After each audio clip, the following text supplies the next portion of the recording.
Study after study shows how visualization can help you create the life that you want. But most of the time when we think of visualization, we think about our best selves, and we think about having all of the money and the happiness and the success and the love that we want, and we visualize the perfect future. What I'm going to talk to you about is the absolute exact opposite of that.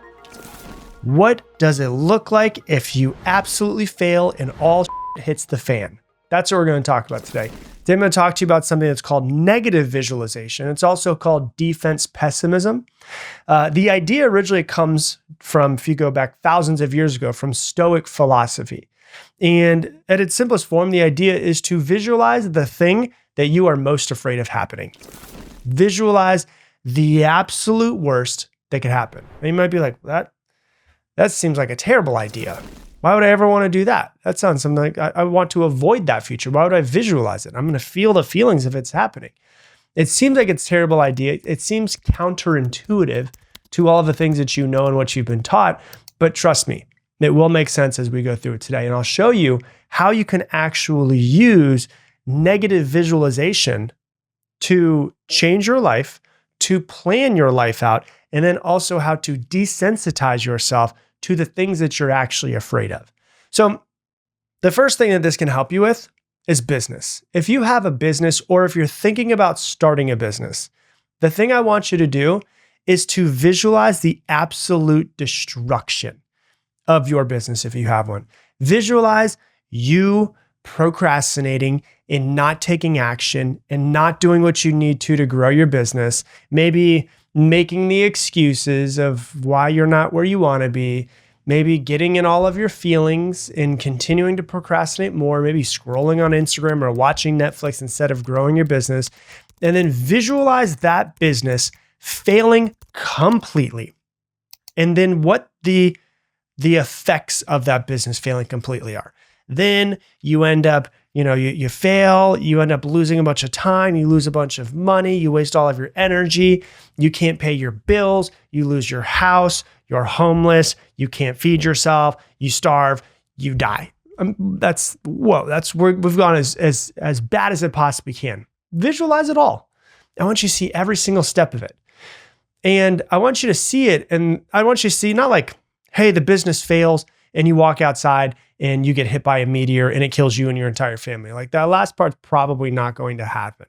But actually visualize yourself not doing what needs to be done, the business failing, and then everything that comes from that. When I brought on my VP of operations in my company, I recruited her over and she was a pretty high up. She was a chief of staff for a multi-billion-dollar company. And she had us go through this strategy, not to visualize it, but she had this thing that was called pre-mortem, which is planning out how the business will fail. She said, hey, if you bring me into this business, I want to plan every single way that the business could fail. And the reason why is because once you plan all of the ways that the business could fail, well, then what you can do is you can look at those 3 ways, 5 ways, whatever they are, and then you can plan and put a plan together to make sure that it does not happen, which in turn makes the business succeed. And we will be right back. Hey, if you've ever wanted to be coached personally by me, right now is your chance. I just opened the doors to Mindset 2.0, which is a 12-week system that's designed to help you finally break free from procrastination, to stop overthinking, stop holding yourself back so that you can create the life that you want. But the doors are going to close in just a few days, and the first few people who join are going to get a massive discount plus access to exclusive bonuses that I've never put out before. And so if you've been waiting for a sign, this is it. All you need to do is go to coachwithrob.com right now. Once again, coachwithrob.com, or you can click the link that's down in the description, and I'll see you on the inside. And now back to the show. And so that's the first thing I want you to do. If you have a business, plan your business failing. What about your relationships? If you're in a relationship, visualize the end of that relationship. Visualize you not going for date nights, not prioritizing them, visualizing you not caring about your partner emotionally and disconnecting from your partner emotionally. Maybe visualize them feeling so disconnected from you that they end up cheating on you, and then you find out about it. Visualize the absolute worst that could happen in that relationship and how that relationship could end. And then what you do is you write it all down, And you put down all of the ways it could possibly end. And then you can plan to make sure that it doesn't happen. And you can change your actions. And then your health. Visualize you not making your health a priority. Visualize you saying, oh, I'm too busy to go to the gym. Oh, I'm too busy to eat food, so I'm going to stop and get McDonald's. Visualize you not eating the right foods. Visualize you ignoring all of the red flags for the next 10 years. And then visualize you walking into the doctor's office and then telling you, hey, you have 3 months left to live, or whatever it might be for you. Visualize all of the worst that could happen. Oh my God, this is the most depressing freaking episode I've ever put out, right? We're not done yet. Visualize this job that you have. Maybe you stress out about your job. Visualizing you not taking the right action to show your worth, and visualize you not doing what needs to be done, and visualizing you messing up and losing your job. Visualize all this stuff. And you visualize anything that you're afraid of, any fear, any limiting belief, the fear of other people's opinions, the fear of failure, the fear of not being good enough, not being smart enough, not, being able to be successful enough to run a business, to be able to pay for your family's needs, whatever it is. You visualize the thing that you are most afraid of. You could visualize, so many people are afraid of public speaking, and maybe you're like, I want to start public speaking, but I'm so afraid of it. Well, visualize you not preparing for the presentation, not doing enough research, fumbling on your words, looking like an idiot, embarrassing yourself in front of your entire company, whatever it might be. And then the very last thing that I want you to visualize your entire life.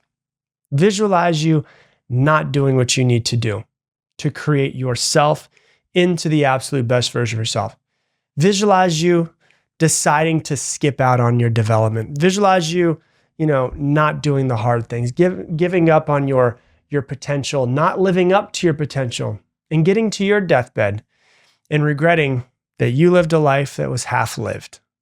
Now, some of you guys listening already feel anxious, and I'm surprised you're still here. I'm surprised you didn't just turn the shit off already, because that was depressing, right? It's good that you feel anxious or sad or depressed about those things. It's good because we're going to talk about what you do with this and why this is an important thing to do. It is important to visualize the life that you want, and it's also important to visualize your life being an absolute train wreck. The reason why, number one, this is important. There's a couple different steps. Number one reason why this is really good for you is because one of the reasons why we don't build our business or take action or do the things that we need to do to change our life is because there's so much uncertainty in change. There's so much uncertainty. And when we visualize what could happen, it takes all of the uncertainty and makes it feel a little bit more certain. And the thing that I love, I was doing this with Mindset University not long ago, is we did this and everybody tried to visualize the worst that could happen, and they realized that the worst that could happen wasn't really a big deal. Like, it was like not that big of a deal. And, they like had to like go deeper, and they were like trying to make it worse. And then as they were making it worse, they're like, this would never happen though. But my mind is thinking that if I run my business in the ground, I'll somehow blah, blah, blah, blah, blah, and blah, blah, blah, blah, blah, and then I'll end up in jail. And the person's like, that's ridiculous. I would never end up in jail.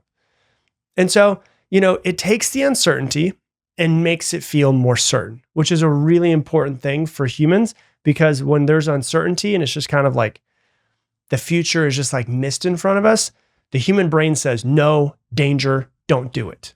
What I want to do is I want to visualize all possibilities. So that's the first thing.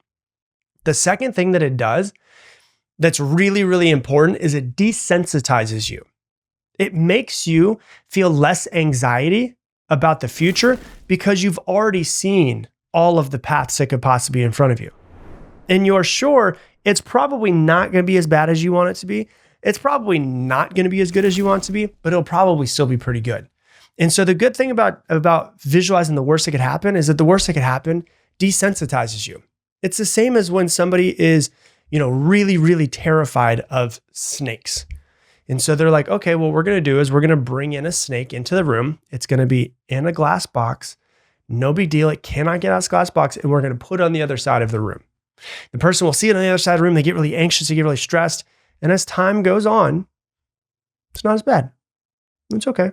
I'm still not happy about it, but it's not as bad as it was when they first walked in. Okay. Now we're going to move it a little bit closer to you. And they move it just a little bit closer. And oh my God, it's coming closer. Okay, but let's keep it there for 10 minutes. And it starts to kind of calm down just a little bit. Okay, I'm calming down. I'm not that bad. And eventually, if they do this enough, it's called exposure therapy. If they do this exposure therapy enough, they can eventually get, and it might not be today, it might be tomorrow, it might be the next day, somebody to hold the snake that was absolute terrifying to them. It desensitizes you and it takes the uncertainty and makes it a little bit more certain. And so there was a study that was done on this in 1996, and it was called Defensive Pessimism, Optimism, in Simulating Alternatives. And the research looked at defensive pessimism, which is negative visualization, just another word, along with optimism, and actually found that visualizing negative alternatives or imagining how past events could have gone worse provided psychological benefits for the people who did it.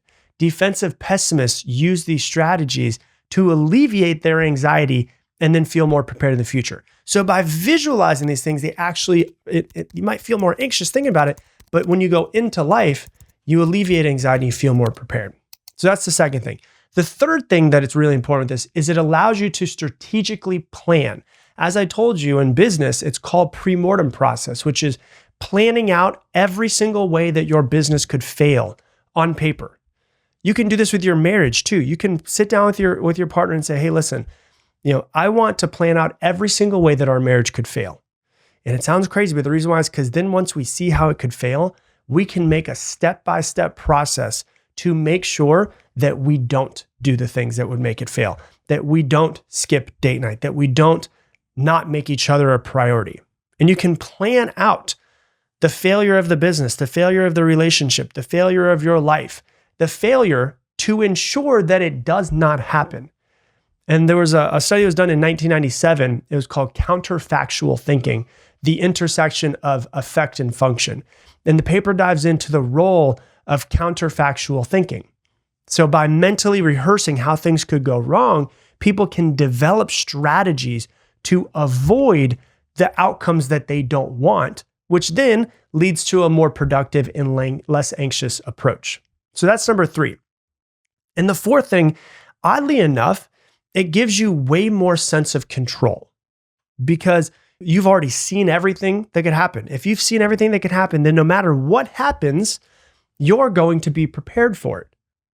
And you've already seen it, and you've also already planned it out. And so you've seen the worst that could happen. You've planned out the worst that could happen and the best that could happen. You see all potential futures that could possibly happen in front of you. And then now you just have to take the right action towards the one that you want. And so it gives you much more of a sense of control. It gives you, allows you to be more proactive and less anxious in your approach as you're doing it. And so now all you have to do, because you've already seen everything, you've already planned everything out, is you have to go, oh yeah, I've seen this before. Versus like, oh my God, this is something I've never seen. I've seen this before. And you know what? I've already made a plan to make sure that it doesn't go the wrong way. And so there was a study that was done on defensive pessimism that was done in 1986, and it was called Defensive Pessimism, Harnessing Anxiety as Motivation. And the study found, this is where the actual term of defensive pessimism came from. The study found, and the researchers, what they really worked on was that some people deliberately thought about worst case scenarios as a way to manage their anxiety. And the ones who did, those individuals felt way more control and motivation when using this strategy. And so I know it seems very counterintuitive, but also counterproductive to visualize the negative, but this is what I recommend that you do. And please don't do this every single day. I recommend that you take one day and you wake up in the morning and you visualize the absolute destruction of something important to you, the absolute destruction of your relationship, of your business, of your life, the absolute destruction. And you see every possible way and you get so creative of how things could possibly go bad. And then what you do is you then take a pen and paper and you say, what are all of the ways that this marriage could go bad? And you write all of them down. And then you sit down with your marriage partner the same way that you would with your business partner. And you say, hey, these are all the ways that I think our marriage could go bad. I want to sit down and make a plan with you. You could do the exact same thing with your business partner. Hey, these are all the ways that I think our business could fail. I want to create a plan for all of these to make sure that we do the right things. What happens is you start to realize when you do this, that you have more of a sense of control. You don't feel so much fear about the future and you're able to take proactive action. And then what I would recommend is then go back to visualizing the life that you want and visualize that every single morning so that you're visualizing and you're in turn brainwashing yourself to believe that the life that you want is possible. You're brainwashing yourself into believing that you can create every single thing that you want, but you also, just in case, are prepared in case shit hits the fan. Hey, thanks so much for watching this video. Just so you know, YouTube thinks that based off of the stuff that you've been watching recently, that you would enjoy this video the most. So click this one, watch this one, and if you want to make sure that you never miss another video, go ahead and click right there.